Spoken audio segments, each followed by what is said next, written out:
વાત કરીએ ગીર સોમનાથની, જ્યાં વેરાવળમાં મેગા બ્લડ ડોનેશન કેમ્પનું આયોજન કરવામાં આવ્યું। કલેક્ટર, એસપી સહિત અધિકારીઓ પણ આ કેમ્પમાં જોડાયા હતા। એનસીસીના કેડેટ સહિત નાગરિકો પણ ઉત્સાહભેર ભાગ લીધો હતો।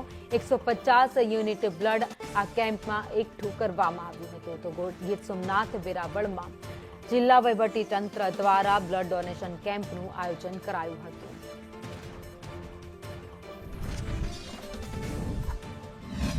જે આપણે સરહદમાં નથી જઈ શકતા, આપણે એક હિન્દુત્વ માટે નાનું અમથું જે પણ આપણાથી થઈ શકે તો આપણે એક રક્તદાન કરીએ છીએ, જે આપણા ભાઈઓ સરહદમાં જે કરે છે, મતલબ આપણા માટે લડાઈ કરી રહ્યા છે, તો એના માટે આપણે નાનામાં નાનું કામ તો આપણે સૌ મળીને આપણે એક રક્તદાન કરી શકીએ છીએ। અહીંયા બેઠીને આપણે ભાઈઓને સુરક્ષિત કરી શકીએ છીએ। આજે આ જિલ્લામાં તંત્ર દ્વારા આપણે જે રક્તદાનનું આયોજન કરેલું છે, એમાં મેં અને મારા પતિદેવે શૈલેષ મેશ્વાળાએ રક્તદાનનું મોટું દાન કર્યું છે। એ હાલની પરિસ્થિતિ છે, એ પરિસ્થિતિમાં કોઈ પણ મેડિકલ ઇમરજન્સી ઉપસ્થિત થાય તેવા સંજોગોમાં લોહીની અછતના કારણે કોઈ આપણને વિપરીત પરિણામ ના મળે એટલા માટે આજે વેરાવળ ખાતે ગીર સોમનાથ જિલ્લામાં આપણે મહારક્તદાન શિબિર આજે યોજી છે।